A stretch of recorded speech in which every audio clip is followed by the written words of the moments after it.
vamos a ir empezando definitivamente. La amenaza al final se consuma. A las 2.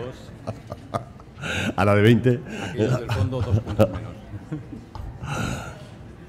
Eva, ¿se puede? Sí. Vale.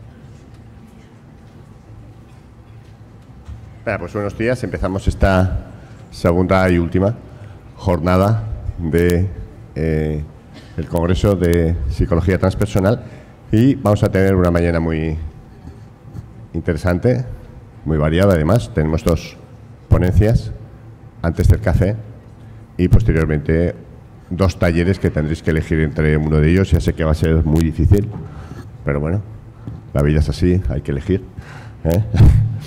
No hay problema porque luego lo podréis ver el otro también. Os pasaremos los enlaces y podéis ver el otro también. Bueno, pues vamos a empezar. Tenemos la suerte de contar hoy con, yo creo que una de las grandes figuras de la psicología transpersonal en España, desde luego, y países de habla hispana, pero yo diría que más todavía. Más allá. Más allá. Fernando Rodríguez Bornechea, yo resaltaría 2 aspectos, ¿no? El aspecto de su práctica personal, ¿no? De su maestría, y por otro lado también el aspecto académico, ¿eh? En este segundo aspecto él ha sido profesor titular en la Universidad del País Vasco y allí impartió por primera vez en una universidad española una asignatura de la psicología transpersonal, ¿eh? Primero en la historia de la Universidad Española. Hace años de esto. Yo creo que no nos lo contará, ¿verdad? Pero ¿qué haría? ¿25? ¿25 era eso? Ese del 95 al 2005. Pues eso, en el 95, sí, 28 años, ¿no? ¿Qué fue eso? Imaginaos, hace 28 años, ¿no? Dar psicología transpersonal, pues tenía su riesgo, ¿no? Académico. ¿Cómo se demostró? ¿Cómo se demostró? Dice. Tuvo efectos adversos no esperados, ¿no? Y resaltaría todavía más su aspecto de práctica, ¿no? Él es maestro Theravada y tiene un centro dirige o ha dirigido, se ha jubilado recientemente, un centro de formación en el País Vasco, Baraca, San Sebastián, que, pues bueno, esta referencia también, ¿no? Cientos de personas se han formado allí y es uno de los sitios donde da gusto, ¿no? Conocer la gente que se ha formado allí. Y bueno, él nos va a contar lo que quiera, como suele pasar, ¿no? Quiere decir que con personas de esta talla, ayer vimos algunos ejemplos también, ¿no? De personas que contaron lo que querían y está genial eso, ¿no? Porque yo creo que ajustarse a los estrechos corsés, ¿no? De un título no tiene mucho sentido. Entonces, muchas gracias, Fernando, por estar aquí, de verdad, y bueno, que lo disfrutéis. Yo desde luego lo voy a disfrutar mucho. Gracias.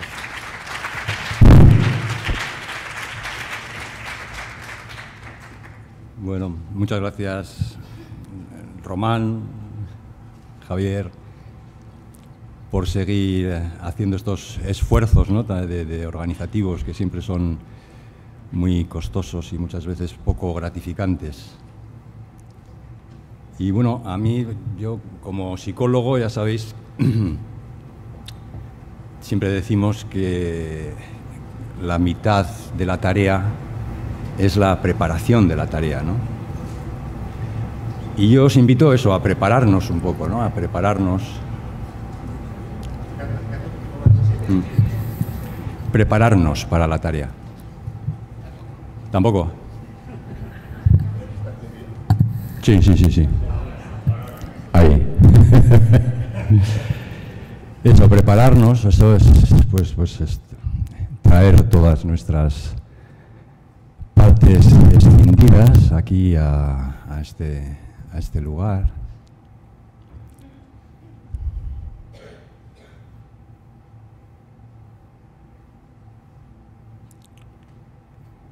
Dejar un poco fuera estas imágenes y cosas que nos vienen de ayer.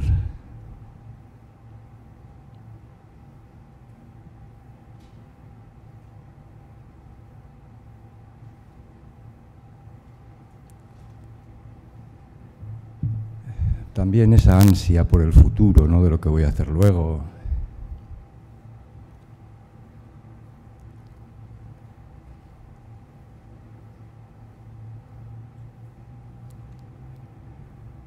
Prepararnos para escuchar. Para escuchar. Escuchar sin pelear con las palabras. Dejarse invadir por las palabras. Y observar cómo hay cosas que nos hacen reaccionar, ¿no? Que nos gustaría levantar el dedo, pegar un grito.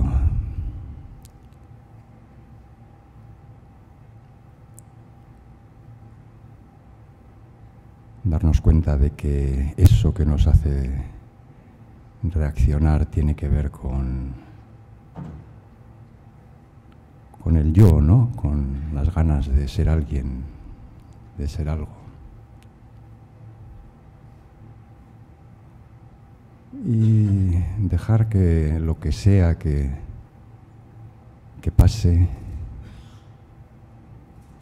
pues el valor que tiene en que va a regurgitar en los próximos días.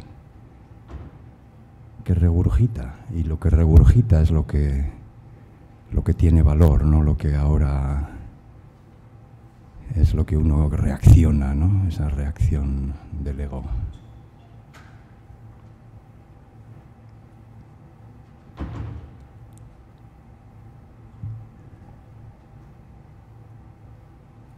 Escuchar, ¿no?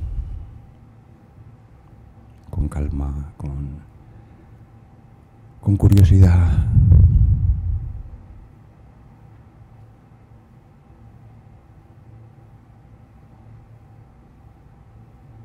Sin expectativas,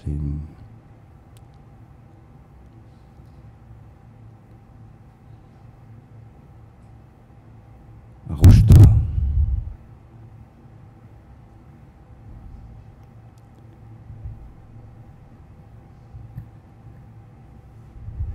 Disfrutando del tiempo.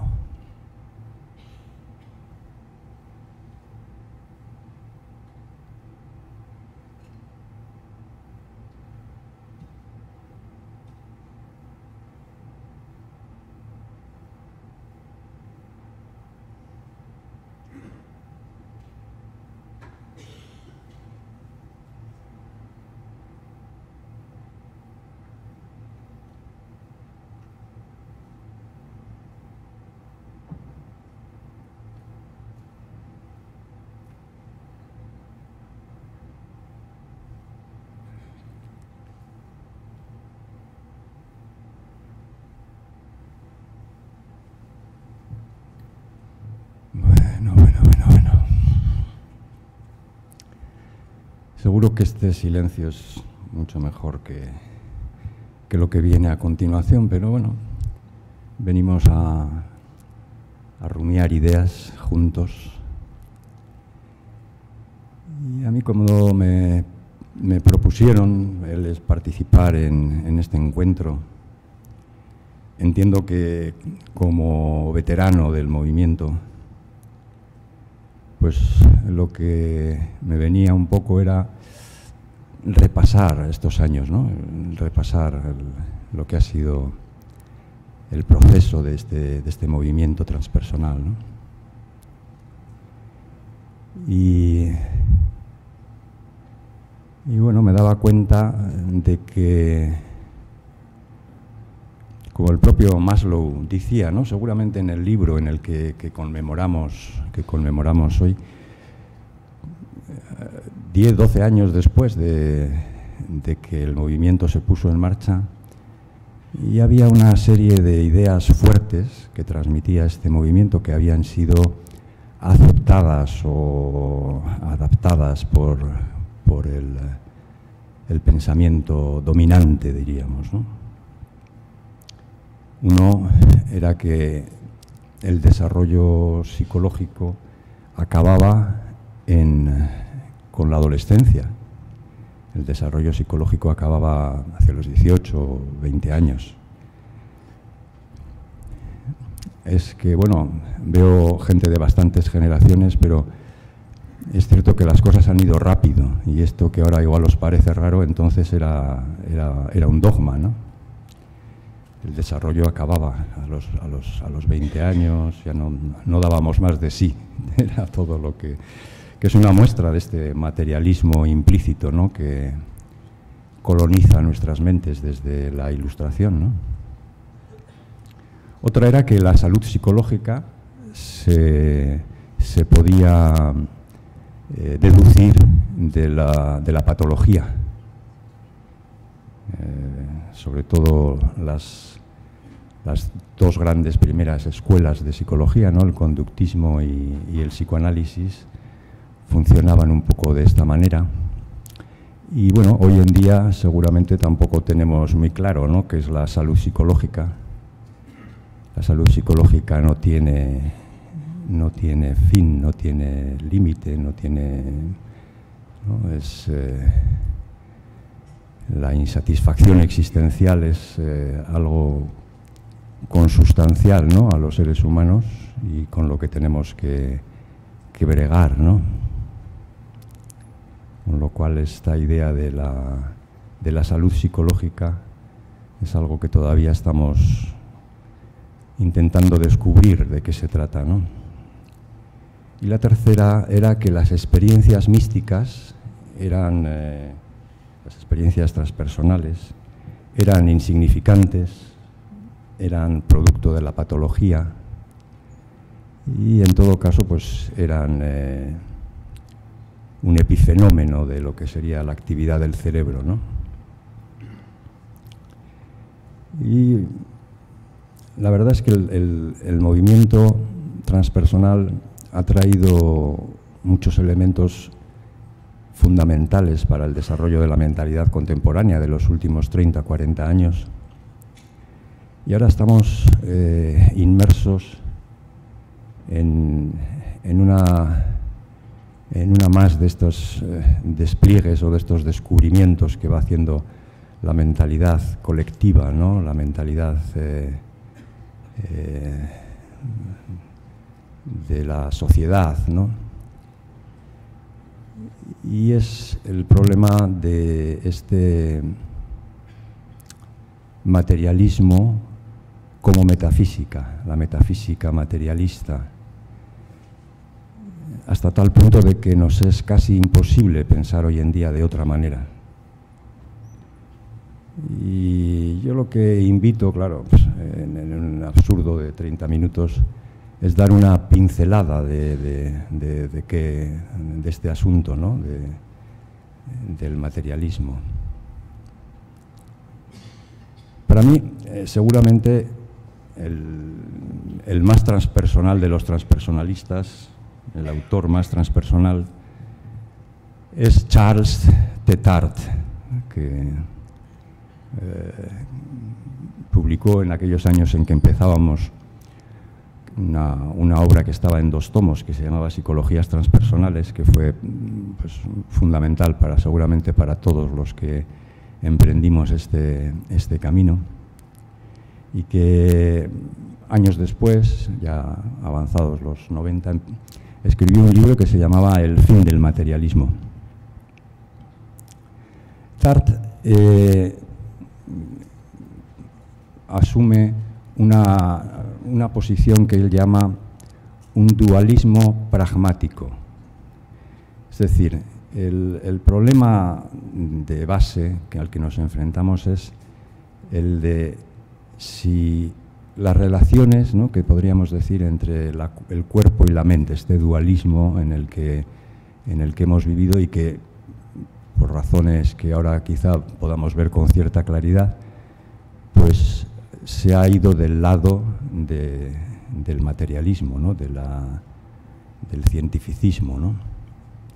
Y antes que tomar una postura filosófica, pues él toma una postura que llama el dualismo pragmático, que me parece interesante porque de alguna manera reproduce también lo que en la tradición del Dharma de Buda también se mantiene, ¿no?, esa especie de agnosticismo metafísico, ¿no?, de no tomar partido, ¿no?, que también se puede caracterizar a las últimas formas de la filosofía occidental, a Foucault y a otros transpersonalistas que no lo sabían, ¿no?, que eran. Ya sabéis que Foucault decía, ¿no?, al final de su vida, que si lo hubiera sabido antes, en vez de dedicarse al poder y al sexo, a estudiar el poder y el sexo, se hubiese dedicado a las tecnologías del yo, a las tecnologías del self, ¿no?, que es lo que desde entonces es lo que se ha desarrollado, ¿no?, en las psicologías humanistas y transpersonales. Y Tarde es un tipo fundamental porque participó en el laboratorio de Rhine en la Universidad de Duke, no sé cómo se pronuncia muy bien, donde se estudiaron todos los fenómenos parapsicológicos. Y es muy interesante observar, ¿no?, los resultados estadísticos de todos estos experimentos y digamos, la ocultación sistemática y la persecución sistemática de los resultados, ¿no?, que de alguna manera venían a probar que más allá del engaño, más allá de las ilusiones, de los embustes,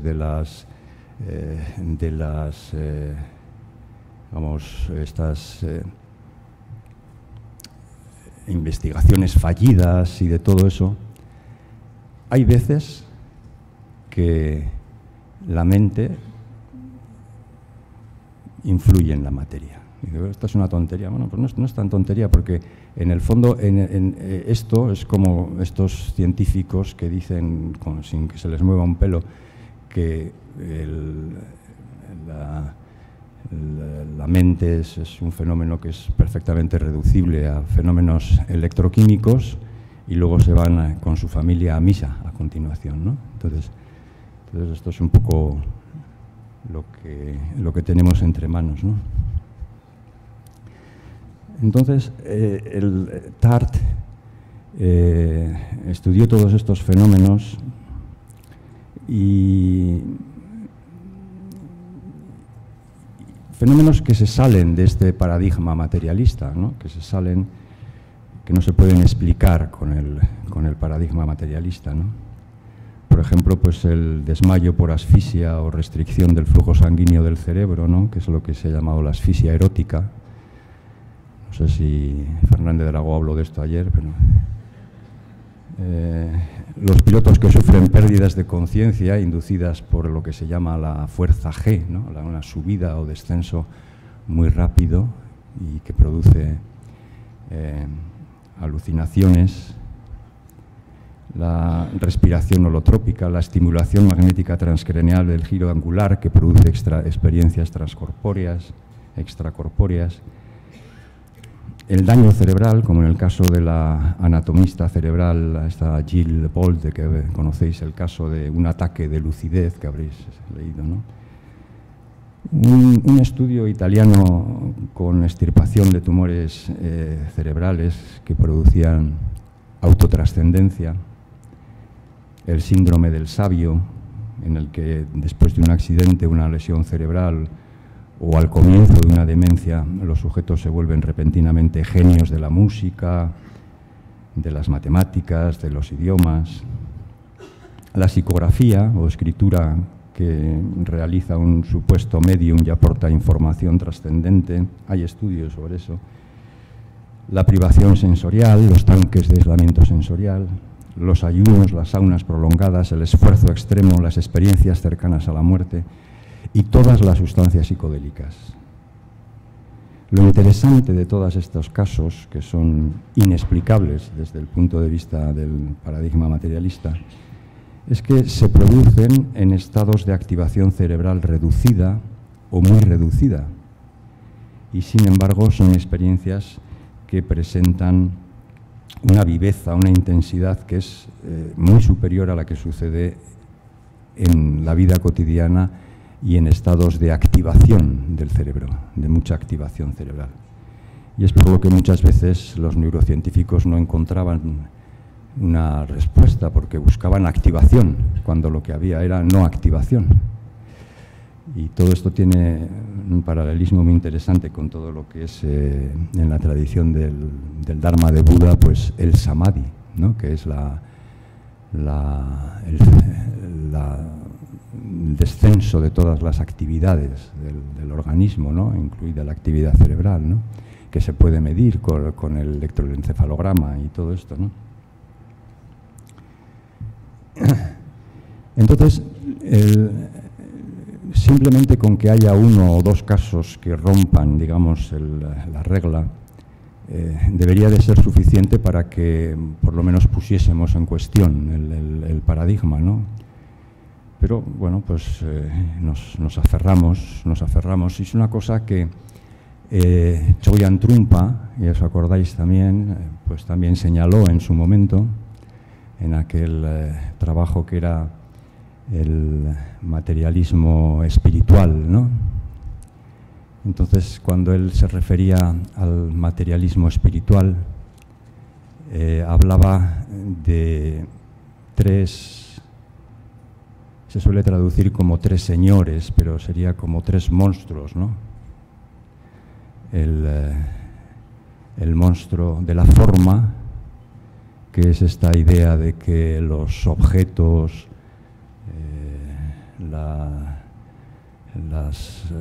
cualquier tipo de actividad sensual nos va a proporcionar la felicidad o va a disminuir el sufrimiento, que es un poco donde nos encontramos como sociedad, porque al fin y al cabo nuestro mayor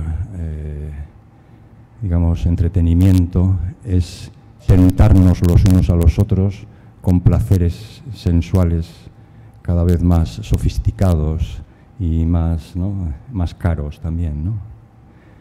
Y luego hablaba del el señor o el monstruo de las formas, de la palabra, el monstruo de la palabra, ¿no? El monstruo de la palabra es el monstruo de las ideas, de la razón, del tener la razón, del querer tener la verdad, de que mi idea es mejor que la tuya, ¿no? Y esto, pues bueno, sabemos por experiencia que ha llevado a los mayores conflictos, a las guerras, a todo eso que hoy estamos viendo, ¿no? Y luego hablaba del monstruo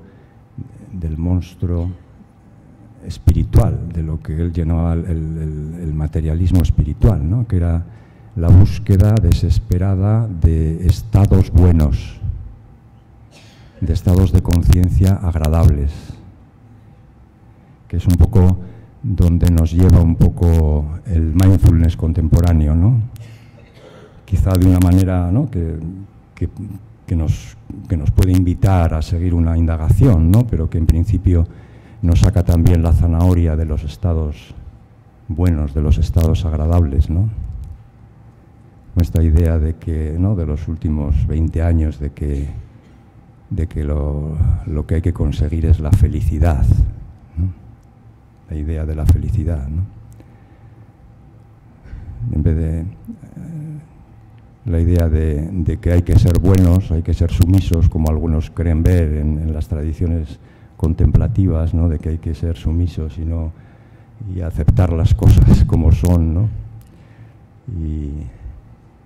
Y eso, pues, vino la idea de ser felices, ¿no?, la de que todos tenemos la obligación de ser felices.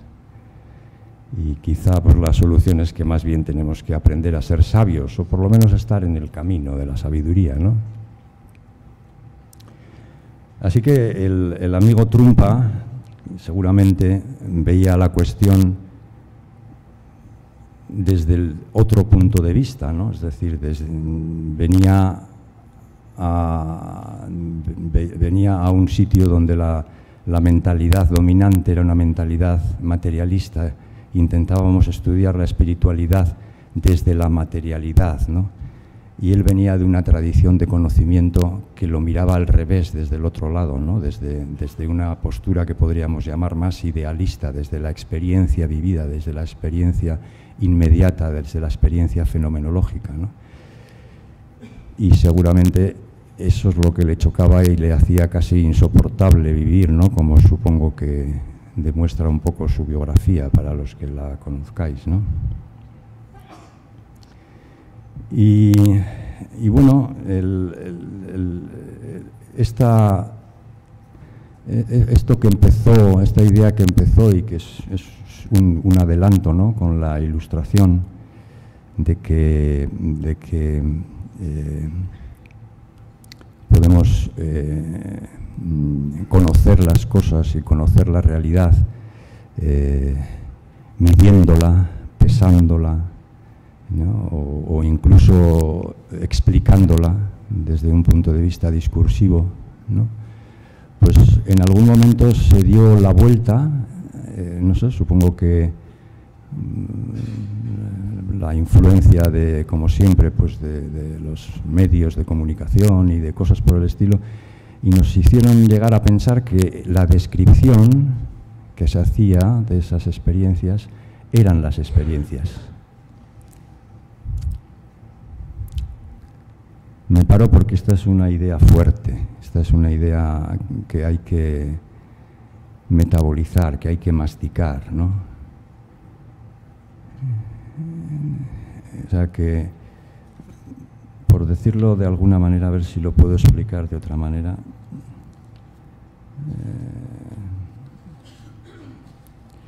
¿Por qué es incongruente el materialismo, ¿no? Por eso, ¿no? Porque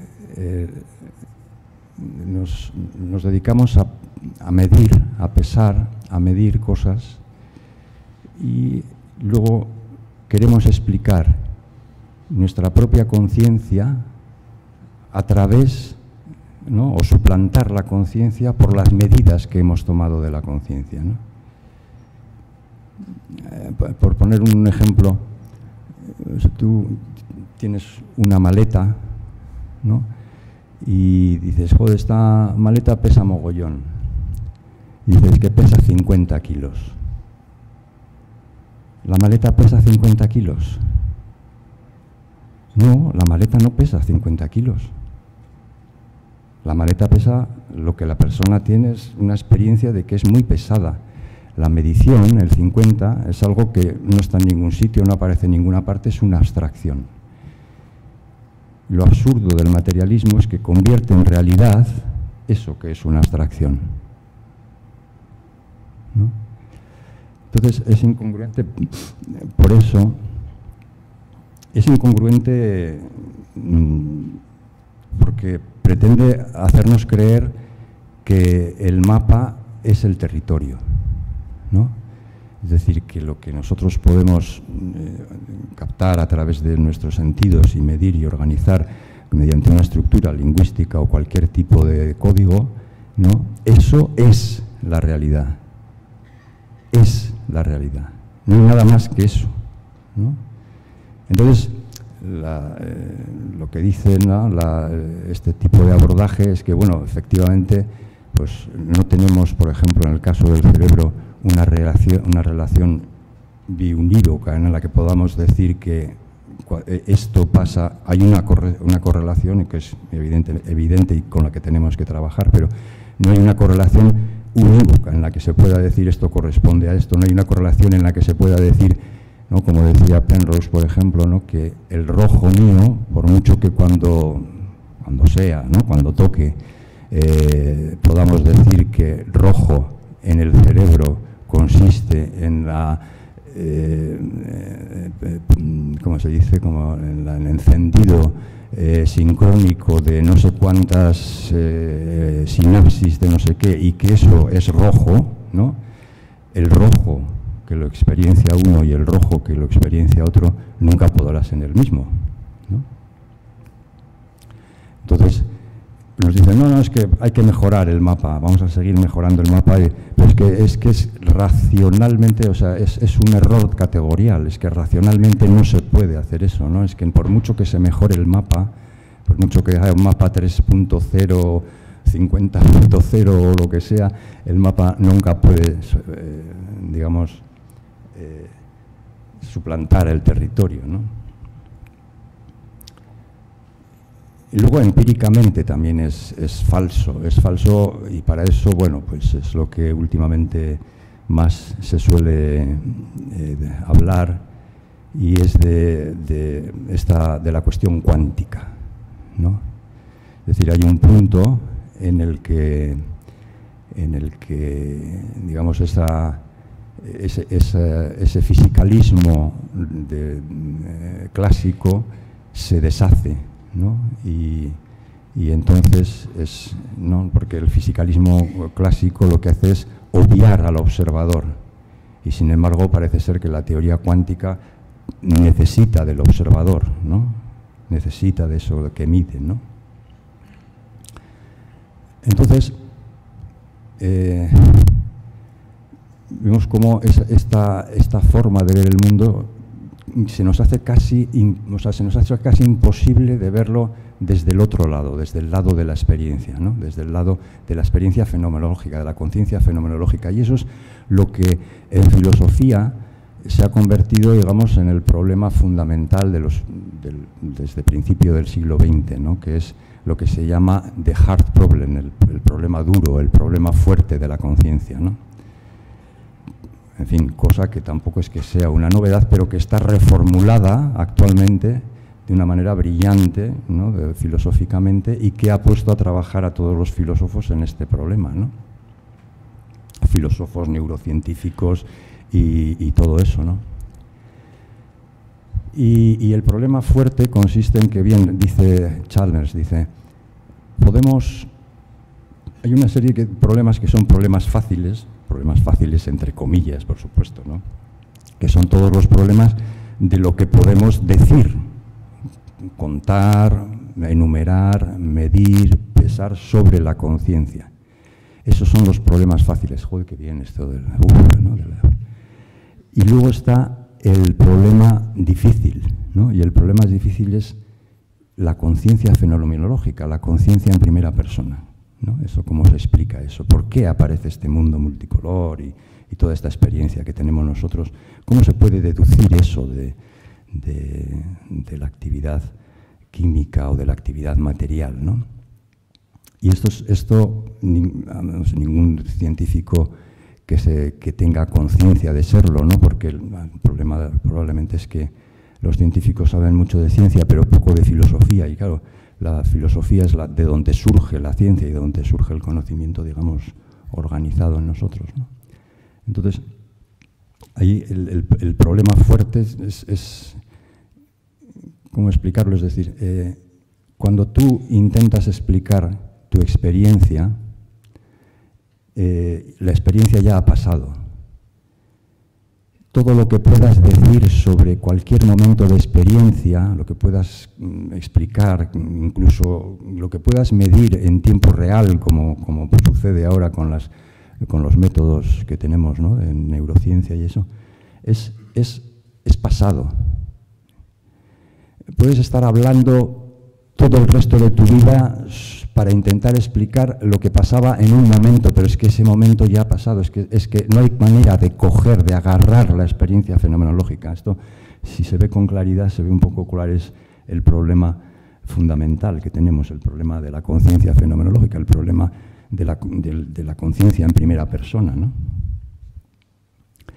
Últimamente, ¿no? También en psicología tenemos siempre, ¿no? Llevamos como esta cierta vanguardia, ¿no? a nivel científico, ¿no? Precisamente porque somos una disciplina híbrida, ¿no? Entre la filosofía, una disciplina en busca de objeto, por decirlo de alguna manera, ¿no? Y en psicología se habla de este yo narrativo y de este yo experiencial, ¿no? Que también de alguna manera reproduce un poco el problema que yo estoy intentando poner sobre la mesa, ¿no? Y entonces, pues la cosa es, para que se vea de alguna manera, es que, bueno, yo, por ejemplo, estoy contemplando una rosa, ¿no? Y yo tengo la experiencia de la rosa, ¿no? Y aquí al lado hay un neurocientífico que está monitorizando todo lo que yo estoy haciendo, lo que está pasando en mí cuando, ¿no? Yo estoy experienciando en primera persona la visión de la rosa, ¿no? Entonces, Este personaje, ¿no? Pues, tiene una serie de datos quizá interesantes sobre lo que esté pasando en mi organismo, etcétera, ¿no?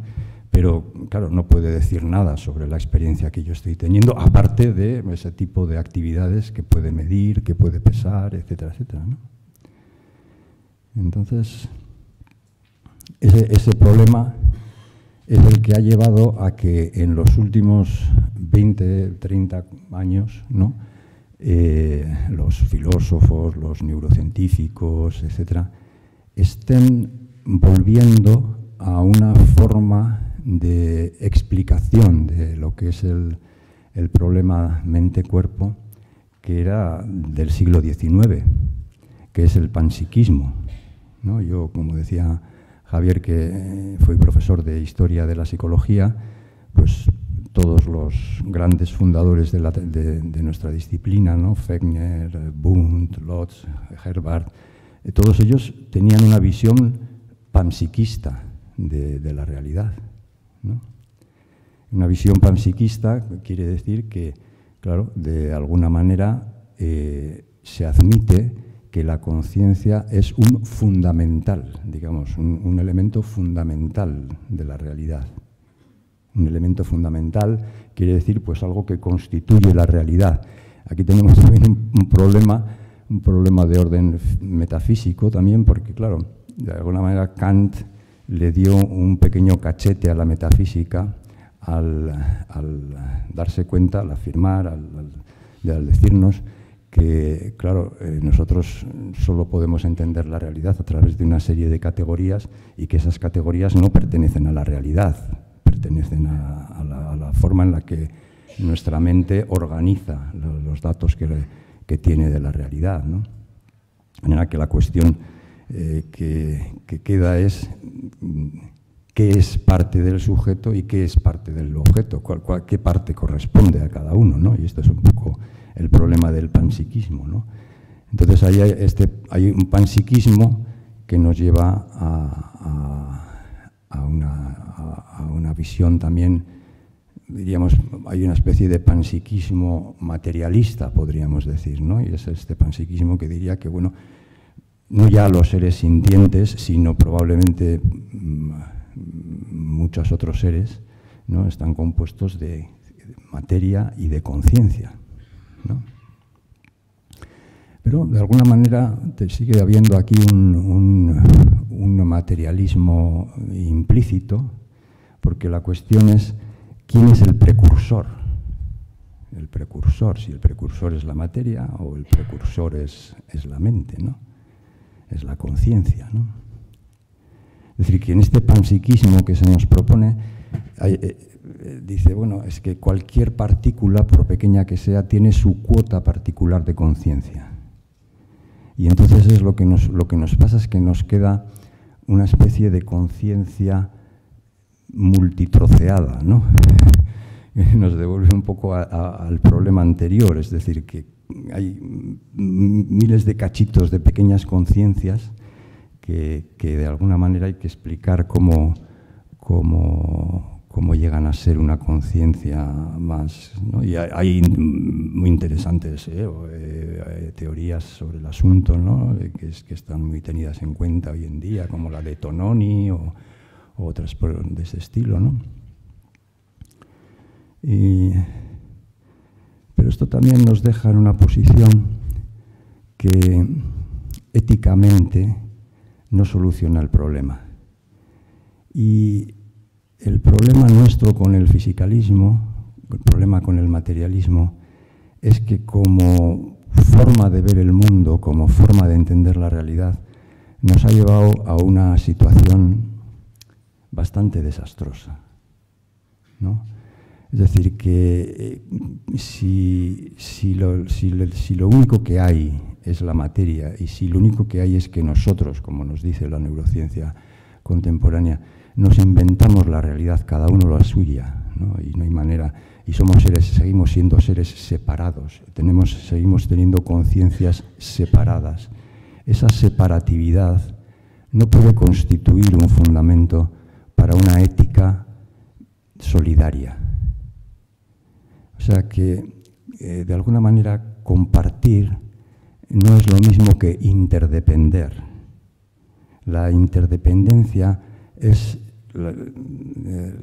lo que cualquiera que vea la realidad, no sé, de una manera más parsimoniosa se da cuenta, ¿no?, de que somos seres interdependientes, cualquier cosa es interdependiente, cualquier objeto necesita de muchos elementos que se organizan de una manera, ¿no? Entonces, esta separatividad no queda solucionada con esta forma del panpsiquismo.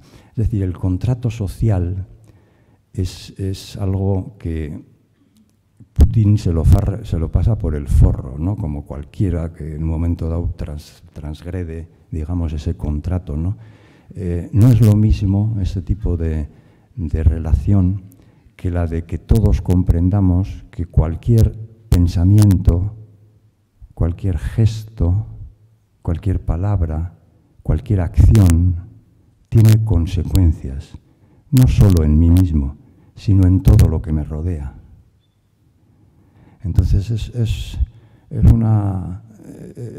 un panpsiquismo que diríamos de abajo arriba, ¿no? Este panpsiquismo troceado, ¿no?, de que si todas las cosas tienen su cuota de esto. Y ahora, Javier, me gustaría poner esto. He traído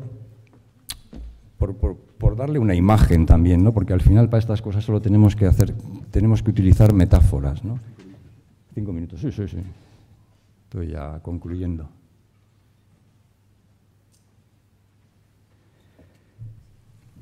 Es una imagen que suelo utilizar un poco para expresar, para enseñar un poco lo que, de una manera... Vamos a empezar con la otra. Un poco lo que es un ser humano en la tradición del Buda, ¿no? Y veis que un poco como que la pirámide aquella de Maslow que da lugar a nuestro movimiento se ha invertido, ¿no? Porque hay una base, diríamos, una superestructura, algo que sería como de orden superior, que sería esa conciencia cósmica, esa conciencia global, de la cual van como surgiendo la materia. Es decir, que es una postura idealista que ahora nos resulta muy difícil de comprender y que solo se puede comprender a través de una introspección muy sistemática o bien de una práctica meditativa. Entonces yo lo que vengo a decir es que en cierta medida vamos desvelando este misterio gracias a la práctica meditativa que genera una elevación digamos, y una mayor claridad de lo que es la realidad en la que vivimos, ¿no? Es una representación de lo que en la tradición del Buda se llaman los 5 agregados del apego, que son las actividades que dan lugar a esto que es un fenómeno humano, para lo cual no se necesita un yo, pero el yo, digamos, hay una función ejecutiva que nosotros confundimos con el yo, que es este lugar que aparece entre lo que es la percepción, lo que es el condicionamiento. La percepción es saña, el condicionamiento es el sankaras, y vedana, que es esta actividad afectiva, cualitativa, porque lo que diferencia al fisicalismo, al materialismo de la posición más idealista es precisamente que nosotros vivimos cualidades, no vivimos cantidades. Nuestra experiencia es cualitativa, no es cuantitativa, como decíamos antes, ¿no? Pero entonces es como que esta conciencia universal se localiza eventualmente, quiere decir, adopta un lugar y un espacio y una localización espaciotemporal en cada ser humano, ¿no? Una especie de torbellino de actividades que surgen, ¿no? No se sabe muy bien por qué, ¿no? Eso es porque no es el final del camino, ¿no? No es el final del camino porque nos podría llevar esta idea del panpsiquismo que hoy en día se acaricia dentro de los influyentes neurocientíficos, etcétera y tal, ¿no? De un panpsiquismo que nos llevaría a una concepción eso, ¿no? Pues de como si dijéramos, bueno, pues si el cerebro es la conducta medible y cuantificable de lo que es la conciencia individual, pues la naturaleza será la conducta medible y cuantificable de una conciencia universal, de una experiencia consciente universal, ¿no? De manera que eso nos llevaría a la segunda, que sería las formas del misticismo, ¿no? Nos llevaría a una primera forma del misticismo, que es esta idea oceánica, ¿no? Esta idea que en principio necesitamos imperantemente, esta idea ecologista, ¿no? De comprender que la naturaleza es el cuerpo divino, el cuerpo de esa conciencia universal, ¿no? Y que por eso necesita ser cuidada, ¿no? Y eso, digamos, puede ir como profundizándose en esto que llamamos un misticismo teísta, que es un misticismo que tiene una simbología, que tiene una representación, ¿no? Más o menos antropomórfica de la divinidad o cualquier forma de representación, ¿no? Que tiene relación con los estados, ¿no? de sueño con sueños, ¿no? Así como la primera es un misticismo del estado de vigilia, el misticismo teísta tiene que ver con el misticismo del estado del sueño con sueños, ¿no?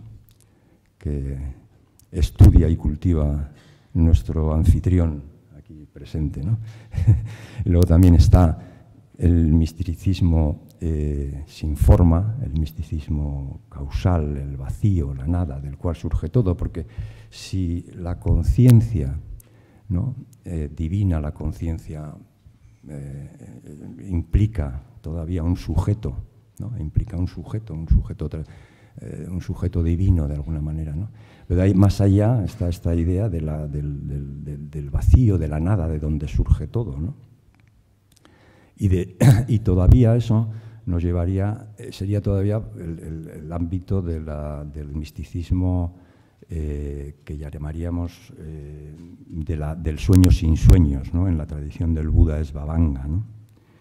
Y más allá de eso estaría lo que sería el misticismo no dual, que efectivamente sería la unión de todo eso, que es la unión de todas las formas, la unión de todas las imágenes y de todos los símbolos, la unión de ese sujeto, de ese sujeto o conciencia universal, ¿no? Y más allá estaría esta no dualidad que implicaría la unión de todas estas otras uniones, ¿no? Y ahí lo voy a dejar.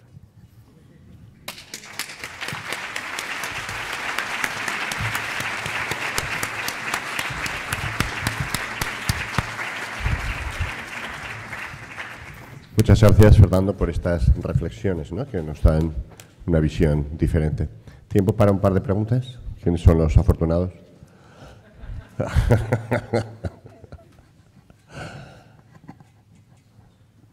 Sí, hay una pregunta por aquí, pero no hay un micrófono.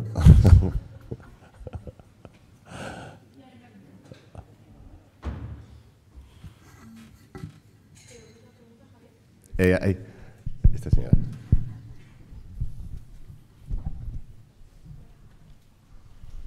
Hola.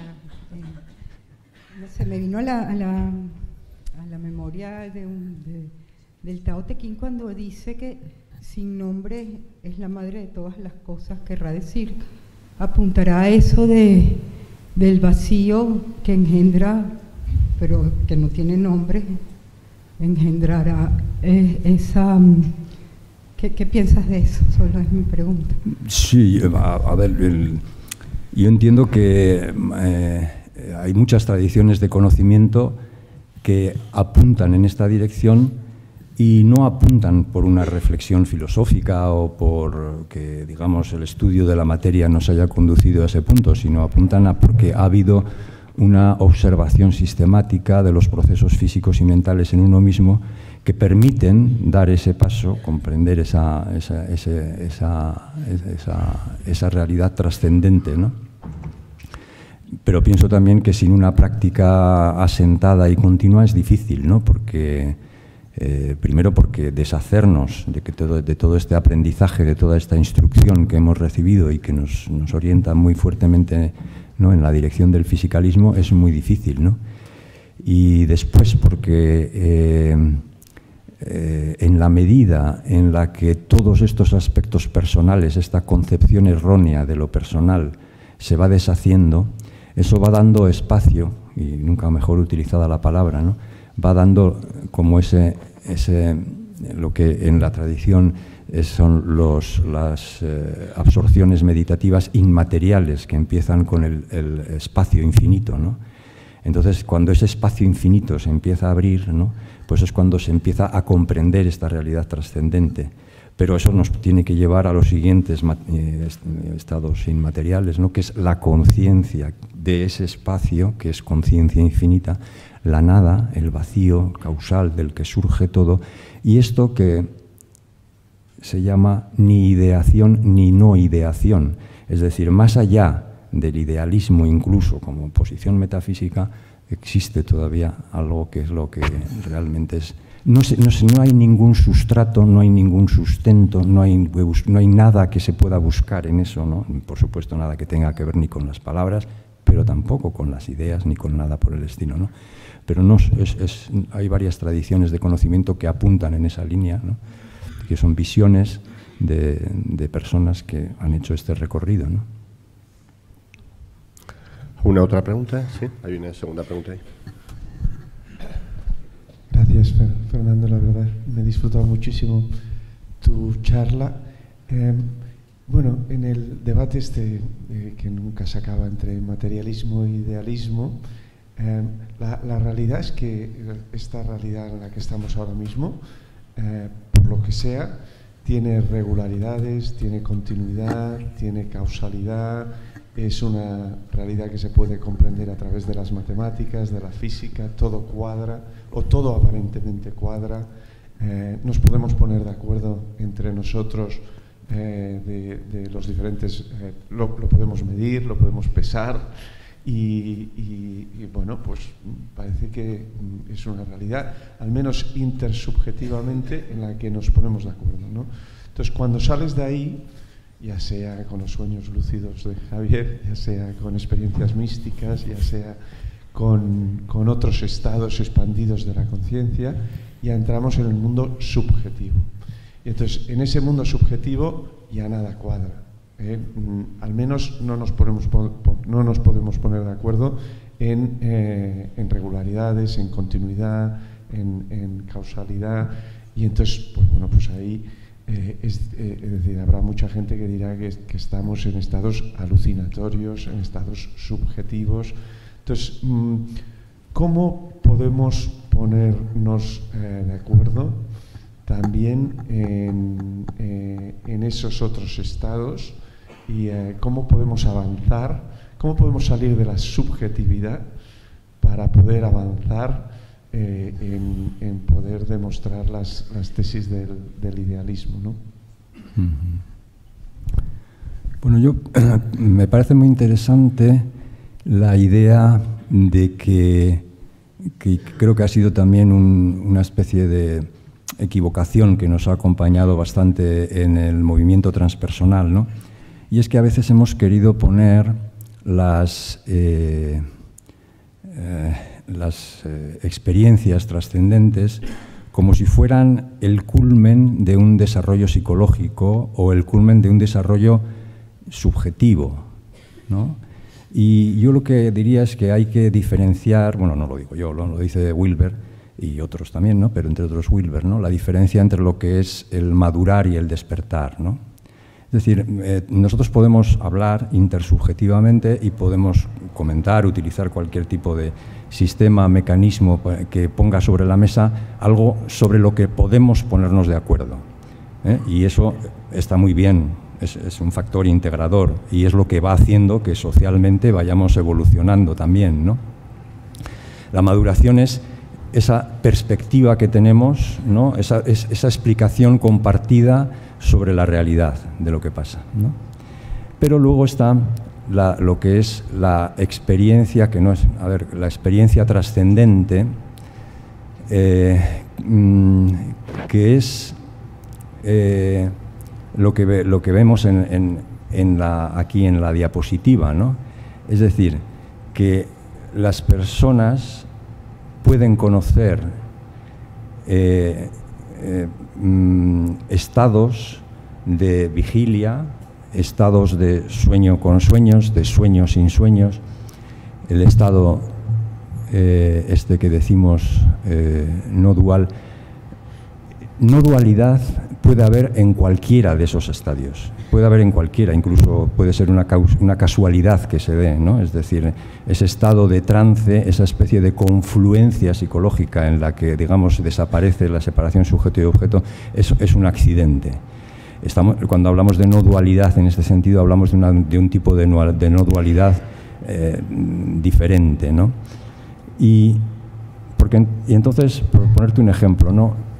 Cómo personas de, yo qué sé, pues hace 1000, 2000 años, ¿no? En las que, pues por ejemplo, no se podía hablar de ecosistemas porque no se conocía que era un ecosistema ni nada por el estilo. Es decir, lo que había era un animismo en el que cada parte de la realidad tenía su nombre y nada más, ¿no?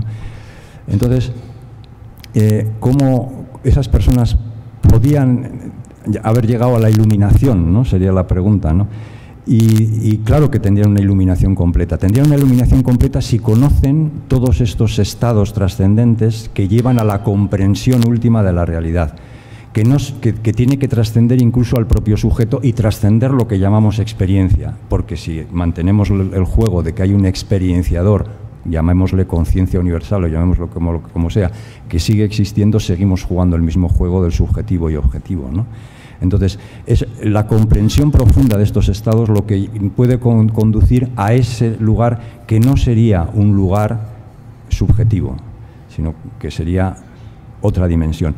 Y eso no está reñido con que una persona en cada época de la vida ha llegado al nivel de explicación, es decir, al nivel de maduración psicológica propio de ese momento histórico, ¿no? Para nosotros, Freud, yo que sé, Aristóteles, tal, todos ellos, en cuanto los leamos, vamos a encontrar rasgos de racismo, de clasismo, de machismo, de no sé qué, porque su mentalidad era una mentalidad diferente, no había llegado a lo que nosotros ahora tenemos. Entonces, una cosa es la maduración psicológica, ya voy, y otra cosa es el despertar espiritual, ¿no? Que sería este lugar en el que acaba algo siendo no una experiencia, pero no se puede contar ni se puede compartir. Y este es donde tenemos que poner un límite, como el límite nos están poniendo. Era admiración solo. Muy bien, muchas gracias, Fernando.